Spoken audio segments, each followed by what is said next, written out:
Well, hypothetically speaking, that is us going live. We'll see if it actually works. This is my first time streaming.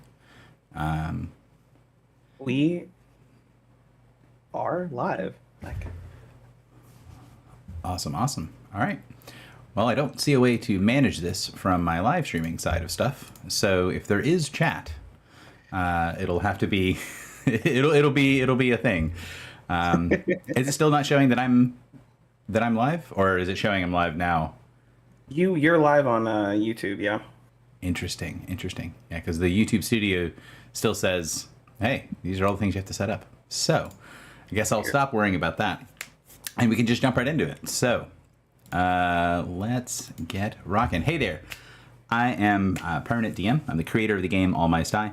And if you've somehow managed to find this after the fact, it might actually be on Kickstarter right now. Otherwise, it's going to be going at the beginning of the summer. There's going to be a link down below to get to the follower page if you're interested in it. And I'm joined here today with VJ Harris from VJCreations. And what he's going to be talking about is the other side of the coin in his game with my game. He just created an amazing game that I had the opportunity to play recently. So I'm gonna pass it over to him for him to do his intro in just a minute. But what we're gonna be talking about today is the process of making the mundane monstrous, right? The change in perspective in All Mice Die that makes these things that are every day now very different. And VJ is here with me because when we got to play his game does the reverse, right? This is a monstrous world where vampires and werewolves and ghosts and all these things are real, but somebody still has to do the shopping. So VJ, tell us who you are. Hey everybody, my name is VJ Harris. My pronouns are they, them, he, him, and something funny. If you have a funny pronoun, please drop it in the chat. I get them semi-infrequently and I love seeing them. And yeah, I am the person behind VJCreations, which exists on pretty much all social media, TikTok, Twitter, Instagram, Blue Sky, YouTube as well. And I make tabletop role-playing games for a living, and I run professional games for people. That's where I get my bread and butter from, folks. And I'm very excited to talk to y'all about On Call. Like me and Gary said, the two of us, and also fellow YouTuber and buddy Nico DeGaio, also make sure to go check them out, played this game, and it was a blast having the two of them together and getting to dive into that whole, like, putting the monstrous and the mundane together in the way that I did. Yeah, it was a ton of fun. Also, if they thought this idea was fun, they might want to support this on-call game that we're going to be talking about. And where would they be able to go and look at that? Hey gang, so On Call is currently live over on BackerKit. As of today, right now, I think we've raised like at least $1,600 out of the 3,017 that is needed, and this Kickstarter is simply being done because I want to make an amazing product for you guys. The game's already fully written as to the playtesting that happened, and I just want some artists, a layout designer, and an editor to like give y'all the best possible game when you get it. But yeah, you can go get it on BackerKit right now. There's 13 days left, and we're already like a little over halfway there, so I think we can do this. That's cool. I'm definitely rooting for you. I shared it around a little bit, especially after I got to play it and see, oh, this is really fun. This has got legs. So when we're talking about things and this concept, right, we're going to first kind of talk about how it works in On Call. And, in order for us to give examples, you have to know what we're talking about.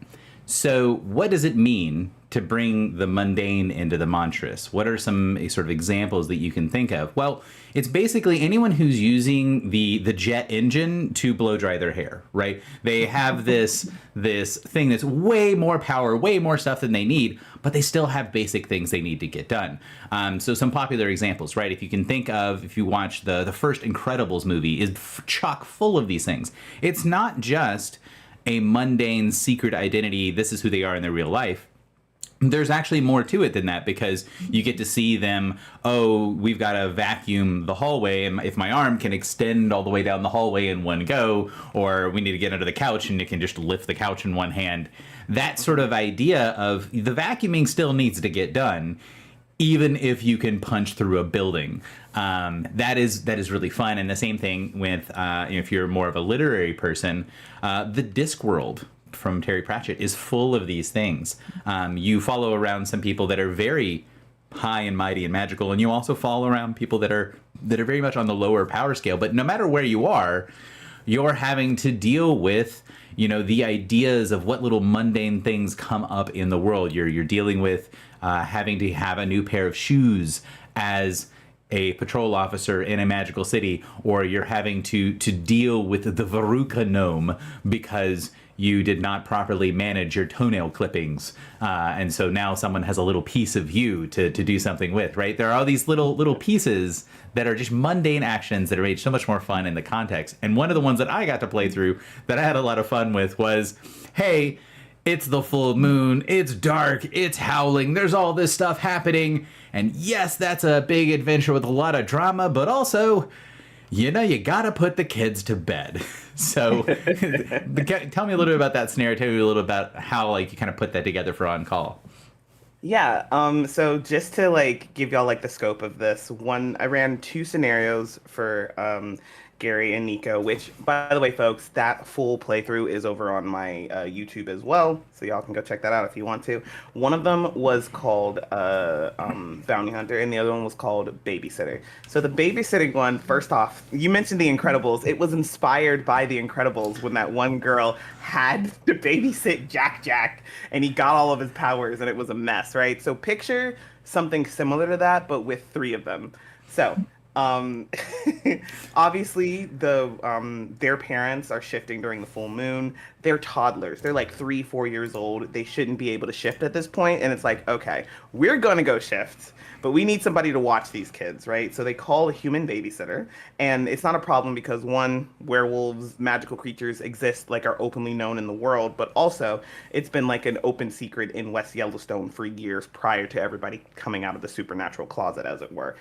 So they call their standard babysitter, and Bryce thinks everything's going to be fine. And then the kids grow claws. They're not shifting fully. They're still their hands are still humanoid, human, and the claws are there. They're getting faster. They're stronger. They're using their claws to climb up the walls and break stuff and lift things up and down. Destroy toilets. And so, yeah, destroy toilets and get soaking wet. So it's very much one of your standard situations where even I babysat cousins before, but not in a formal setting. For anybody that has babysat, that sometimes things can go wrong with these kids when you're babysitting them. But who's expecting werewolf genes to kick in at 4 years old, right? Definitely not Bryce, and definitely not. I'm assuming that our 2 players here weren't expecting it either, since typically speaking, you don't start getting those kinds of enhancements until you're starting at 10 before you fully shift, if you're going to shift at that point. Cool. Yeah. And it was a ton of fun. And especially kind of the idea of sort of looking at size, right? You see, as an adult, you see these little cute things and you kind of have to take care of them, and they have a very limited scope of what they can get into. I mean, yes, as a parent of 2 kids, the toddlers can get into more than you think they can, but they typically can't get to things, in the middle of the ceiling. So that sort of play on, putting this thing into something that everyone can understand the scope of, right? Oh yeah, sometimes taking care of kids, and kids can be a little crazy, especially reasoning with kids can be not even close to reasoning with adults. It's a whole different skill tree for having a reasonable conversation with children. And in my game, in All My Sty, which is a West March's first game that's going to be rolling out on Kickstarter here fairly soon. There's a link to the follower page down below. That is one of the things that makes the world feel magical. There is magic. There are these magical creatures. But what's fun is kind of like what we did when we were playing On Call, blurring the line between, is this actually a magical thing? Is the bounty hunter's way of doing stuff, are they actually fully human? Do they have this persona that is tacked on top of humanity? Or is that real humanity adapting to a monstrous world? That was really fun to think about and kind of have the conversation with, and especially if there's someone callously describing killing them while they're there and why they probably shouldn't do it. And in All Mice Die, that same thing. You're changing perspectives, right? So you are field mice. You're 5 inches tall, and then being able to see this world in a very different way. So the mundane things that we think about are now the monstrous things. These are now the magical things. These are now the fantastical, because we are working with a different set of constraints. In VJ's game, we are going with the understanding that either it's been an open secret for a long time that all these creatures exist, or we're taking place after this association gets formed, that they go public to the world, and so everyone knows that it's not even a secret part anymore. It's just part of the world, but there's going to be uncertainty. And in All Mice Die, the boundary lines, you can sort of see this if you're watching the stream in the background. That's the map of the default setting, and the boundary lines of it take a play on the idea that your perspective is different. So mice can only see about 10 feet accurately, and they can see movement beyond 10 feet. And they're so much smaller that things that we don't even think about would be eldritch horrors to them. The boundary lines of the campaign setting is the north and southbound lane of an interstate. And from the perspective of the mice, there is this, there's a section near where I live where there's about a 5-mile chunk of land that's about 3/4 of a mile across, because you have this woods between the 2 lanes of the interstate. You can't see the other lanes of the interstate. But from the perspective of the mice, they call them the northern and southern wastes, because when you go to cross the road, sometimes you explode. Why? We don't know, because there's a blur of something happening as something that is moving 70 miles an hour, the size of a mountain, comes into view for a split second, and then the mouse, explodes. Why did that happen? We have no idea. Maybe this place is just a terrible, horrible wasteland, and can you cross it? Potentially. Could you randomly explode? Also potentially. So maybe let's not do that if we don't have to. And that's a very different perspective from how we are thinking about the interstate. We're just taking the interstate to go to work. Exactly. I gotta jump in and say, as you were describing this, and for those of you that know, I got to look at the quick start and some of the pre-gens as well to help out with potential playtesting stuff. And as you were describing it, and the game itself also puts you in that mindset, I was like, what do you mean? What's this blur that's blowing people up? And it's like, oh, it's a car. What you just said in the game itself really gets you into the feel of being like these creatures that you can forget what the actual real thing is in that moment. I was like, Carrie, what the hell did you make? Which is beautiful, because when we just finished a playtest, so there were 251 sessions of the playtest, the last version of the playtest, over 13 months. So we played a ton of games. And the game, kind of like what VJ did, right? VJ's game is perfectly playable. If you go and support it over on his backer kit, what you're going to be supporting is making it presentable, making it pretty. It's functional now. Let's make it something snazzy later. That's the same thing with All Mice Die. All Mice Die is completely playable. It's a game that you can run. It has all the rules for it. What we need is presentation, art, that sort of thing, so that people can kind of look at the book on their shelf and say, "Oh man, that looks nice. It fits in with all my other cool TTRPG products." But one of the things that happened during the playtest, kind of to VJ's point here, is I didn't tell the players that's what the wastes were. And so there was this staggered realization over the course of the campaign where they're like, wait, is that a road? Are those cars? Yes, that is. And those are really fun. Those are really fun moments. You're going to say something, VJ. Yeah, no. So I guess my question here is about what you just said, because obviously yours is taking the mundane and making it monstrous. How did you get to what was the process of you deciding what was definitely going to be monstrous in this thing, right? Because not every mundane thing, my understanding at least from reading some of the stuff, and tell me if I'm completely wrong because I haven't read everything. Not every mundane thing here is monstrous, but what was the actual thought process in getting to that? I can generally understand why the highway and cars that run over small creatures and large ones sometimes would be like a monstrous part of this, but what like how do we get there for what is counted in that and what isn't? Yeah, so the idea is the game overall is pretty heavily vibe based. Yours was as well. We had a vibe that was real consistent throughout, even if we made it a little bit potentially more comedic that might be with some other groups, because every group has their own take on it. And the perspective of being a mouse and the mechanics that reinforce that perspective really is what turns the things monstrous. So it's less of I'm designing for monster and more of I'm designing to try to represent this perspective really well and then seeing kind of where it goes. And there's another really good example. So there's kind of couple of examples, but a couple categories, right? Where it's like, oh, because you are so small and fragile and you're not getting kind of the best of the best, right? They have whole litters of mice so that some of them survive. It's a very different mentality than humans. Then, yeah, it's just scale. It's a mountain that's moving. We don't know what's going on. But then there's other things that we don't really think about. Or one of the things that I love is things that we as people don't know. The creatures that are in this game are very local to me. I live in Kentucky, and there are some Kentucky wildlife things that I absolutely love. And they don't kind of get a chance to shine in a lot of ways, especially in media, because the media is always focusing on, not the media, but the games and stuff focus on the dragons and that sort of stuff. So having something that is a real thing, but it feels fantastical can also be fun, because if you have those, oh, it's a mountain, oh no, it's a car, oh, there's a mundane explanation for this, and then going, well, hang on, that weasel just danced in a hypnotic pattern and made me charmed. That's obviously magic, right?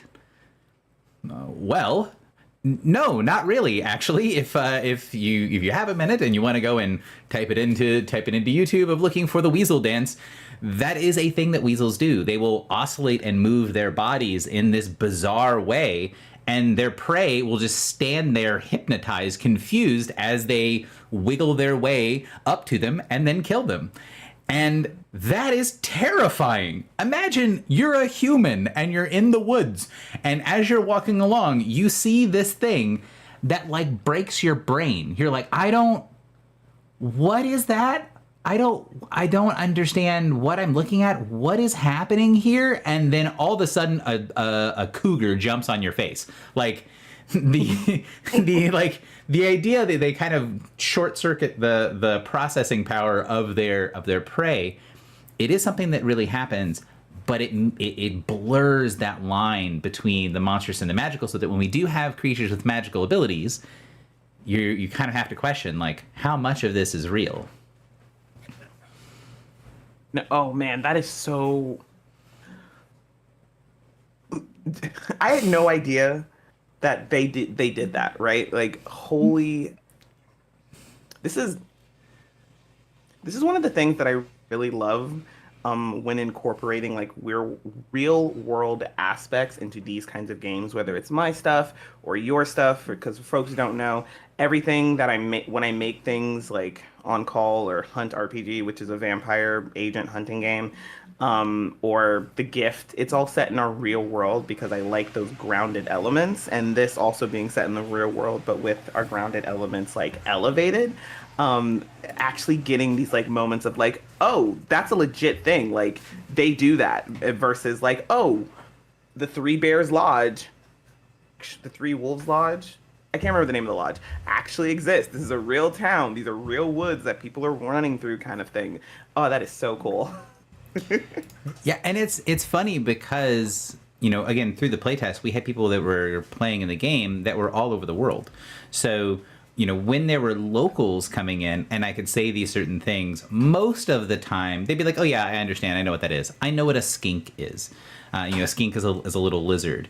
And then they would see a picture that would talk about it, and then they would meet Kisscat the skink, and she would have this brilliant bright blue tail. And I'd show a picture of some of the art that we've had done for Kisscat, where she has this brilliant tail.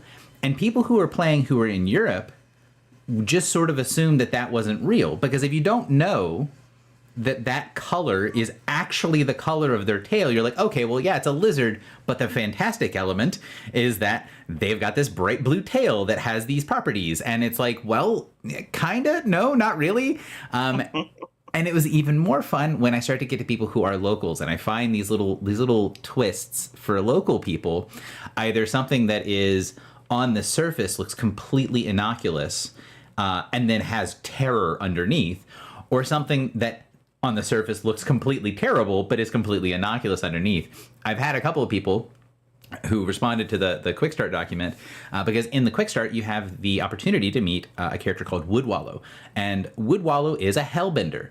And there's definitely very reasonable people who would go to that and say, oh, I need to look up somewhere in the glossary what a hellbender is in this game, because that very much sounds like that is, that's like a demonist or something, right? That's like a dark magic caster or whatever. No, it's a real creature. That's just their name. They're just called a hellbender. Now, they are also very cool. They're a large freshwater salamander, and they are actually in the waterways that are the real world things. But these things, and that's such an exciting piece for me to be like, this is just a cool thing that might exist a couple miles from where you live if you're in the eastern US, and you just didn't know it existed. And it was named like someone who was very awesome wanted to just say, oh yes, I discovered the hellbender, and didn't want to elaborate. I literally just looked it up because don't get me wrong, I didn't think you were lying, but also my jaw was just like, what did you say? It's the largest salamander in North America. Side note, did you know about a majority of the creatures you put in here prior to making this? Or was it like you knew some and then you did research, or was it like you knew none and then you did a bunch of research? So I had a pretty good understanding of the creatures. I used to teach at a summer camp, and we had a nature center, and we had all this sort of stuff. My kids go to a all outdoor preschool where they basically get let loose in a nature preserve, and then they talk about stuff as they find random things in the woods. When I all outdoors, it means if it's 95 degrees outside, they're wandering in the woods. If it's 5 degrees outside, they're wandering in the woods. And you just make sure that they're all dressed appropriately for whatever the weather is. And so I've gotten those. So there are some things that I knew existed, and I knew were this sort of way. And there are other things that, like, I knew the weasel thing before I started. I knew I knew hellbenders existed, but I didn't really know if they would be like a danger to mice. They're not. And so there's all these things that I get to like learn more. And then things like I didn't know. I knew shrews existed.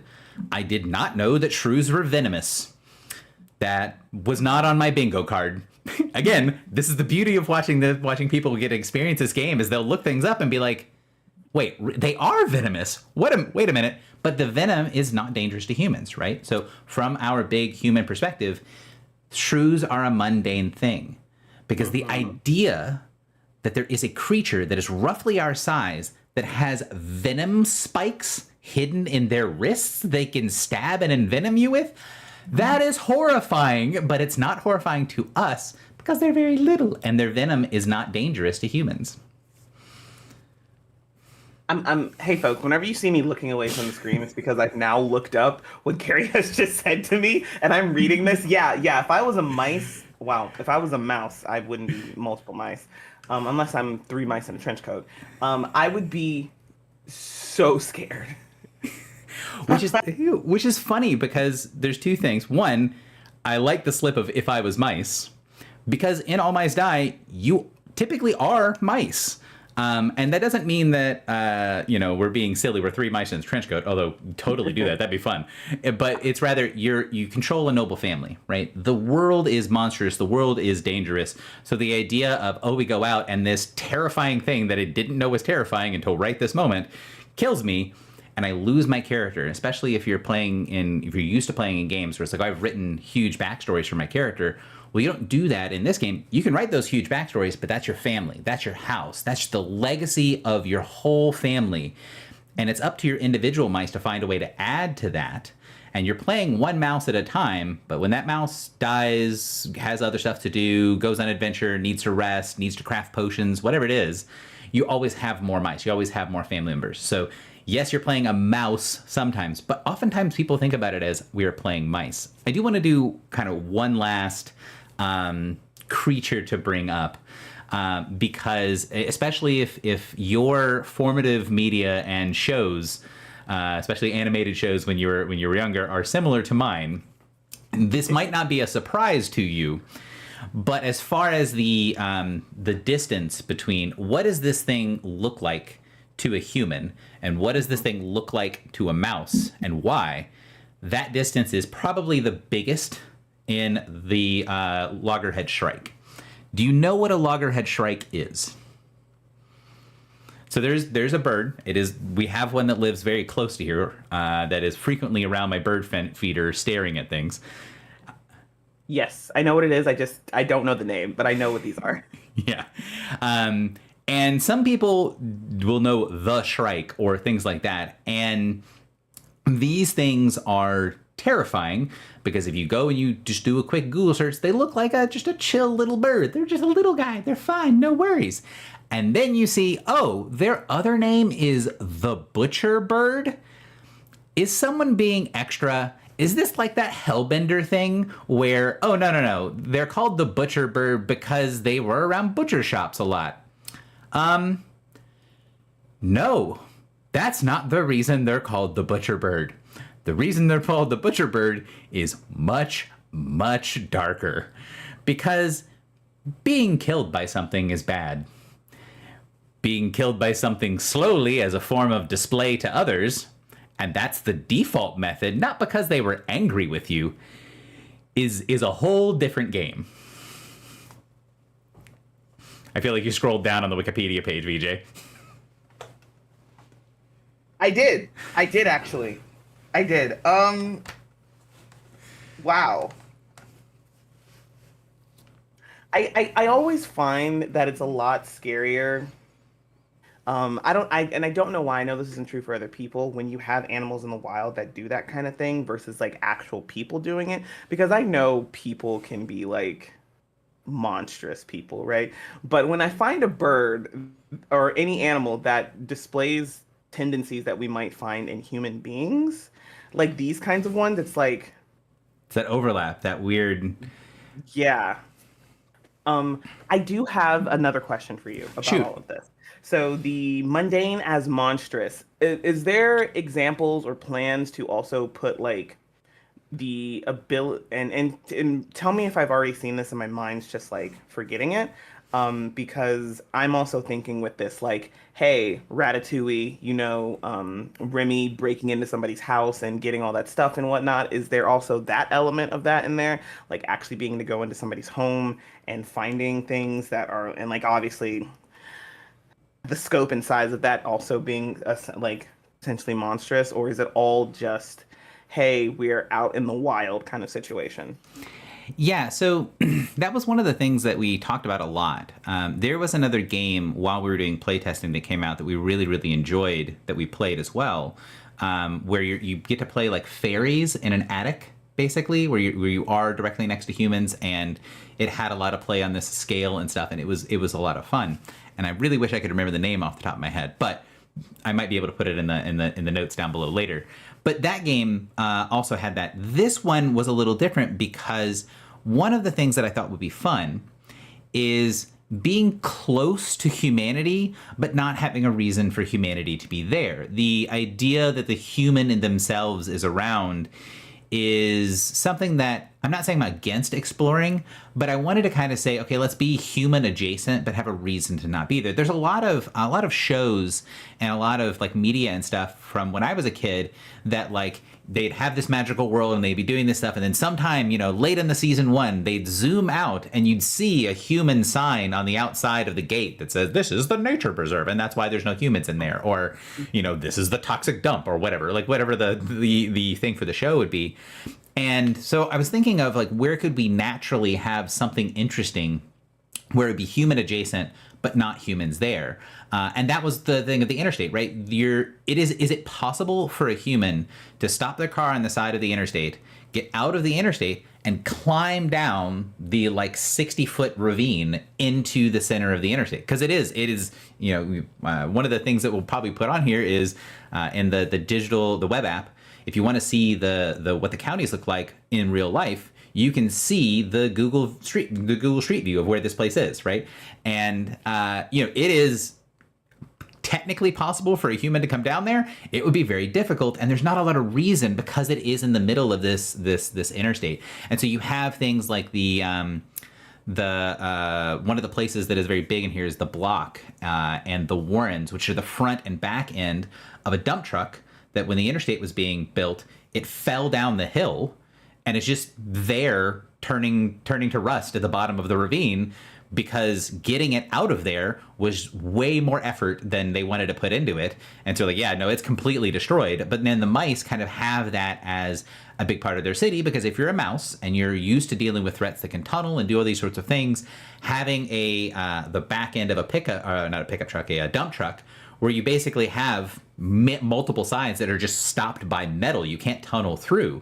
Well, that's kind of like having an impenetrable barrier on the side of your city for several ways, right? Think of the fortress city in the mountains, your Helm's Deep, right? The mountains block all those angles, and I just have to worry about this one side. That is a huge boon for a community. And so like that's one of the big sections of the county. So there's definitely human presence there. And the human presence there also means that a lot of the mundane things that we might have to worry about in a sort of medieval times RPG, we don't have to worry about, right? Oh, I want a set of full plate armor. I want to get a whole thing of steel. Well, that's a lot of metal. That's a lot of crafting. That's a lot of like high quality steel. But the mice can go and like cut off a little piece of the guardrail and nobody's going to notice, because there's a near infinite supply of high quality steel right there. So again, the perspective is different. So what matters to them ends up being different. So I hope that answered the question. No, that makes complete sense. This is great. I can't wait to play it, honestly. Yeah, I'm looking forward. I'm hoping to get several people on stream here in a couple weeks because I've been having so much fun. So VJ and I are both part of a creator community where we're kind of all work together and help each other out.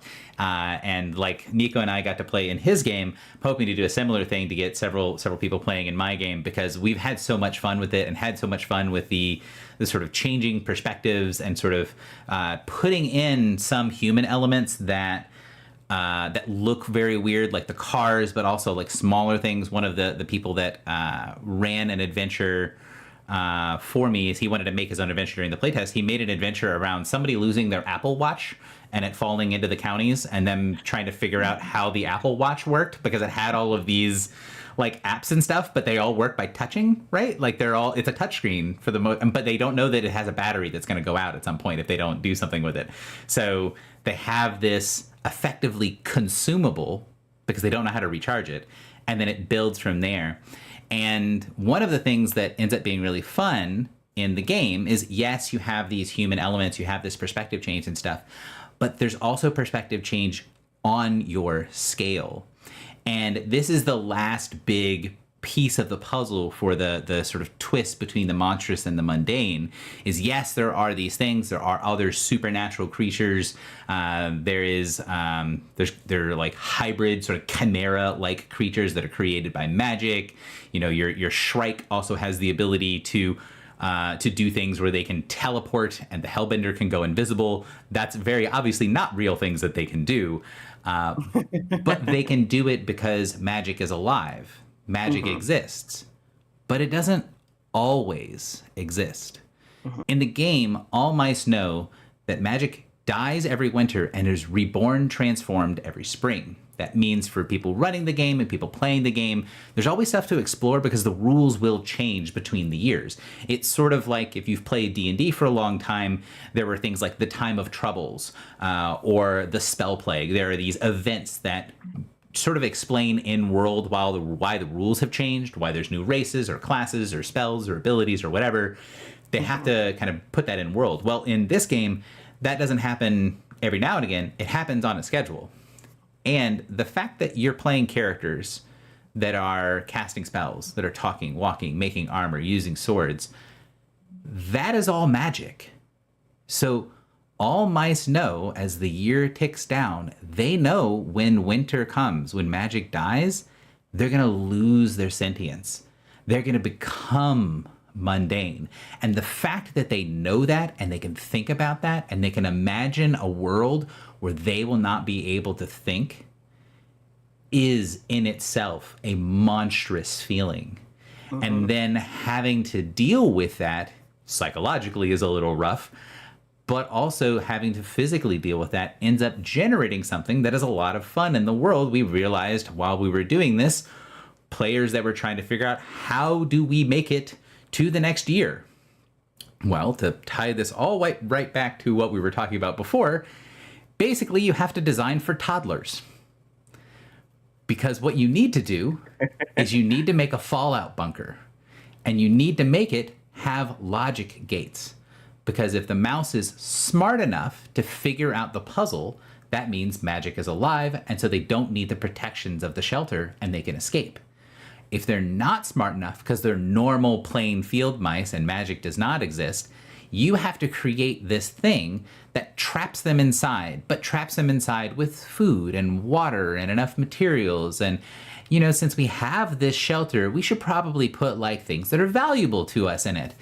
And very quickly you realize, wait a minute, every species that is sentient in this world is highly incentivized to create underground networks of tunnels and passages full of traps and treasure and supplies.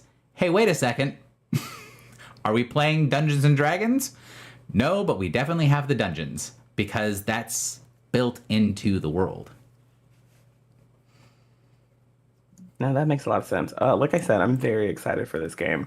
Not only to like play it, to run it for some people, to just dissect it, rip it apart, and be like, "Hey guys, look at this." Yeah, it's one of the last things is, you know, again, when magic is reborn and they have intelligence, and because I know we've been talking for a while and I could talk to you forever, but I don't want to keep you all day. One of the things that ends up being fun is, and this is in the Quick Start Adventure, and I'm not spoiling a lot of things because the Quick Start Adventure for All Mice Die is designed to be replayable. You basically, there's no way you can sit down and play through the entire adventure in one session, but you can play through one iteration in one session quite easily. Here's a question. Go ahead. What if you played for 12 hours? Do you think you could play through the entire, like just in one day, for some odd reason? I mean, if you went with the idea of we are going to go on a tour de force and go through every single possible encounter, it would probably take you 24 hours of play, something like that, to get through. But the idea, right, the idea of a world like this is that it's spider works out, and you're picking paths and trying to do things. You have a plan, and then the plan changes. But the Quick Start Adventure, since it is designed to be replayable, you have random events and random occurrences and random encounters, but those random encounters are all tied together and into things. And so, you know, I've run this at conventions and I've had players who played in the adventure and then they were like, yeah, I'm free and that was fun, I'll play again. But I can watch them kind of go, oh, I need to take a back seat here, right? I need to not make the decisions for the group because I know the story, right? If you've played through an adventure at a convention and you go to play it again, or if you were one of the playtesters and you're like, oh, well, you know, I know what's going to happen. I'm going to still enjoy having fun and playing, and I'm maybe going to pick up a different class to play, but I don't want to take over. And then after the very first encounter, he was like, wait a minute, this is completely different from the last time that we played. We picked a different path. I don't know what's down this path. And then they get to this path and they go, wait a second, we didn't go into the vault last time. So I didn't know what was here. But now that I know what's here, this group didn't go down into the shrine. So I understand why the thing that's in the vault is in the vault, and why the thing that was in the shrine last time was in the shrine. And they get to have this sort of thing, which is mimicking the game, right? The game is West Marches first. So that means that idea of you have this big thing, you have all these mysteries that are all connected, but you're not promoting a very specific linear way of going through it. It's a different mindset for DMing. I think it's much more relaxing for me as a DM to be able to just say, here's the world, let's figure out how we get through it. But it is a bit of a shift. But one of the things that I was going to, oh, I'm sorry, guys, did I answer your question first before I continue rambling? Yes. Yes, you did. kind of going back, right, to the monstrous mundane idea, right? And when you then apply those human concepts, when you get the intelligence, you get the sentience, and you have the weasels who have their hypnotic dance, and you go, okay, that is, maybe that's magical because I don't know the weasels can do that, or maybe it's magical because this weasel dance is accentuated. It does something different that the normal weasel dance does not. And then you go, okay, but now let's apply the sentient mindset. Let's apply human mindset to it. And in one of the adventures, when you encounter weasels, and this is an encounter that I've used a dozen different times now with playtesting and different people, you get to a situation where you find that there is a group of mice that have been taken captive by the weasels. And there is this immediate impulse. Oh, we need to free our fellow mice. They are captured by these two weasels. And then they go, great, well, we can see that they're kind of on these, the weasels have a loop of metal cord around their arms that are connected to the necks of the mice. And they're like, all right, we need to deal with that. And then the first time someone's like, all right, I'm going to swing, I'm going to hit the weasel. And they take their bow and they take a shot at the weasel. And the weasel uses their ability, Raise Shield, where they pull the cord and pull the mouse into the way. Because the weasels are bastards. They're slavers. And in a world where you have a completely predatory species that have their own society and their own culture, they then rapidly figure out, oh, wait, these guys are not just jerks and they're attacking us like one at a time. They have an entire society built off of enslaving another sentient species that are smaller and weaker and lesser than them in their mindset, and then working them to death and eating them afterwards. And then you're like, oh, yeah, that's kind of what, if you were a human who just didn't have any morals and you're like, I need food, I could have my food do all of my chores for me before it becomes food. Okay, this is getting real dark real fast. And that's sort of the last layer of monstrous that gets applied is us, right? Is the monstrous of humanity where you're like, oh, I can recognize, let's try that. Cannot recommend being a serial killer. That is not what the stream is about. I can recognize being a serial killer in a human, and then looking at the butcher bird and going, oh, well, they are kind of a serial killer, but that is a mundane thing we are contextualizing as human. But then to have things that are now sentient and what they're choosing to do with their sentience, what they're choosing to do with their, almost, human adjacent intelligence is to become a serial killer. That's a whole different monster. That's a whole different feel, right? To know that there are things that are sort of built that way. Their instincts are all that way. And then other things that choose to be that way. That is a true feeling of a monster. No, that makes sense. Then that is like an excellent way to how you've handled like these for us mundane creatures and more for these guys. I think my brain keeps like, damn it, I lost that train of thought. Sorry, folks. 1 second. Actually, I don't think that's coming back. I think I'm just gonna have to leave it at that. Like, I love when people have made games. I love hearing about them and getting like the background of it, because it always gives like this like richer understanding of it, especially in a game like this of like how we got here and stuff. And I absolutely love this explanation, especially with all of these, especially with the creatures we were just talking about, whose names my brain is like, yeah, you don't need to remember that. The weasels. Yes, the weasels. Thank you. Yeah, and when we did the thing where we played on call, and it's on his channel if you want to go check it out, and on Backerket as well. And me, Nico, and VJ played this game. And when we got to the wrap up of the game, and I was thinking about it, honestly, I was actually thinking about it as soon as we started the toddler scenario. I was like, man, I can see the designer behind the screen that put these pieces together and kind of what they were enjoying. And I was like, this is someone who's going to really enjoy this concept. I don't know if he's going to enjoy the whole game. I know he's going to have a lot of fun with this one concept from the game. And I was like, I need to have this conversation because I know it's going to be fun for him to discuss. And it has been absolutely fun. Like I've loved every second of this, despite the fact that my body's like, go back to sleep. Um, Yeah, and despite this the has been fact so that much fun. I've never streamed anything on YouTube before, so I do apologize if you happen to catch this and be in the comments. I can't see it because I don't know how to do that. But hopefully we'll get it done for later.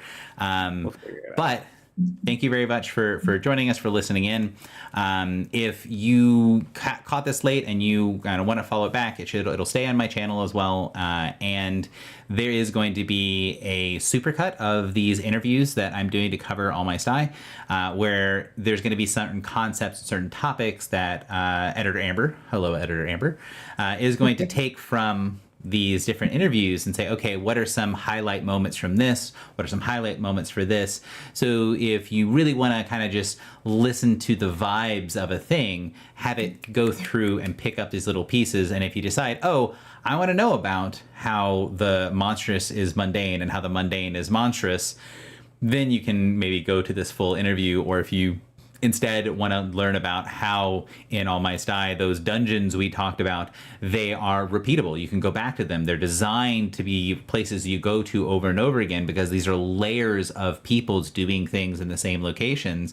We're going to be doing an interview with Dottie next Saturday, and we'll kind of go through there and kind of cut that the same way. So if you're liking the project, you're liking some of the stuff you're hearing, stay tuned. There's going to be more videos on my channel, more interviews with people to talk about their really cool stuff they're doing, like On Call and VJ Harris, and then also with other content creators to talk about their stuff. So thank you again for joining me today, VJ. I think this is a good place to wrap up. But before I kind of officially do it, do you have any other questions, comments, any things that you want to, any burning questions that you had that you feel need to be answered before I can let you go? I don't think so. I think we've had a really like awesome and productive conversation about All My Sty. And right now my brain's like, no, I feel like pretty satisfied with everything we've discussed. And obviously, if that changes, and it likely will, I have access to you. So I could be like, hey Gary, And if you, dear viewer, want access to me as well, you can join the Discord. There's a link in the description down below. You can also see it in the bottom of any of my videos. If you think what I'm doing is really cool, do the follow on the Kickstarter, but also you can join us on Patreon, where I'm going to be explaining the thought process behind things. You can see on the stream here that that interesting little guy that's right above me, that guy is a Weasel Lord. That is Baron Bartleby. And if you want to see how he became Baron Bartleby and what he functions like, then the Patreon will go through not only how our artists kind of broke all those things together, but how they are the way that they are, what they do. What do those red little rib cages on his armor mean? That is something that if you want to dig into it, you can play the full game when it comes out, or you can pop into the Patreon or Discord to discuss it there. Wait, I'm sorry. Before we leave, is that a face? Is that a mouse face that I'm seeing on this? Yeah. So his whole body is covered in fur. Does he need a fur cloak to keep him warm in the dark seasons? No. But if he wears a skinned mouse as a cloak, that's a statement being made. And for some of you, that's all you need to know about Baron Bartleby. Yep, that's all I need. I want to know more, but that's all I need right now. All right. Well, thanks again for joining us, and I will see you later. Goodbye.